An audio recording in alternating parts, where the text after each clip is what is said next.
Hello, this is 48 Hours True Crime. Today, I'm going to discuss the case of Christian Sims and Ashley Morrison, featured in the Netflix series I Am a Killer. I'll first provide an overview of the case, review the timeline of the case, and then offer my analysis. Ashley Eva Morrison was born on October 1, 1997, and grew up in Paris, Texas, where her family settled in 2008. From a young age, Ashley had a strained relationship with her parents, which may have influenced later events.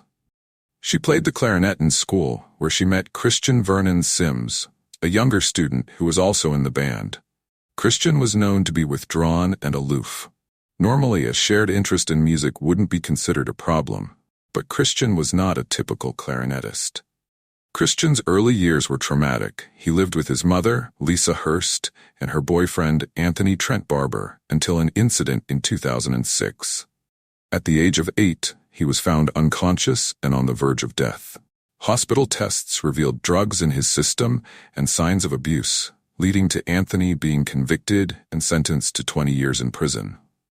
Christian was then adopted by his grandparents Annie Lois Sims and Mike Sims in Powderly, Texas, where he was raised by his grandmother, a retired teacher. As Christian and Ashley's relationship developed, Christian clashed with his grandparents and eventually moved into Ashley's family home in 2014.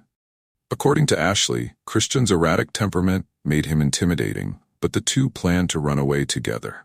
On December 16, 2014, their text messages turned ominous, with Christian planning to rob Grandma's grandparents blind and threatening to kill Ashley's father. Ashley responded with a brief, almost contemptuous, "Okie dokie." That night, they left her family home together. The next day, December 18th, Christian's grandmother Annie was found dead in what appeared to be a violent crime.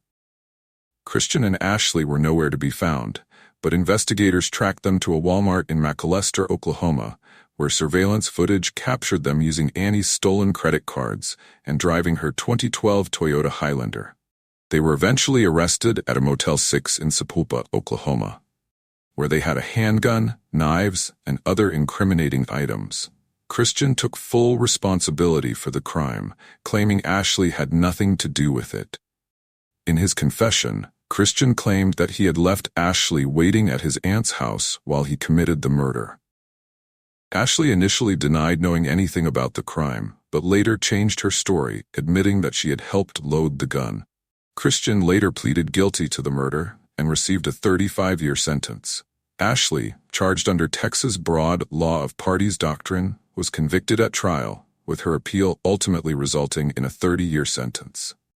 Now, to my analysis. The case has been controversial, especially regarding Ashley's guilt. While Ashley maintained her innocence, she eventually pleaded guilty, possibly out of a sense of responsibility and the hope of a reduced sentence. Her brief, nonchalant responses to Christian's messages and her passive role in their journey after the murder raise questions about her awareness and intentions. Ashley's case illustrates the dangers of impulsiveness and attachment to toxic relationships. Christian, who was affected by a traumatic past, was emotionally unstable, aggressive, and manipulative, while Ashley, who was caught up in a short-lived romance, may not have fully understood the gravity of her actions. The law of the parties holds all participants equally responsible, but Ashley's actual involvement was minimal. Under these laws, Texas often imposes harsh sentences, and I believe a more lenient approach, such as a 5-year sentence, would have been more appropriate given her limited role.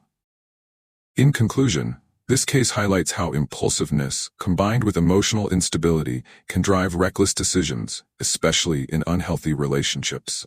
When two impulsive individuals find each other, their choices can lead to tragic consequences. That's my take on Christian Sims and Ashley Morrison. Thanks for watching. Before I go, I want to remind you to check out my YouTube page where you'll find videos analyzing other cases. If you want to support my work, check out my YouTube channel, 48 Hours True Crime. Thank you.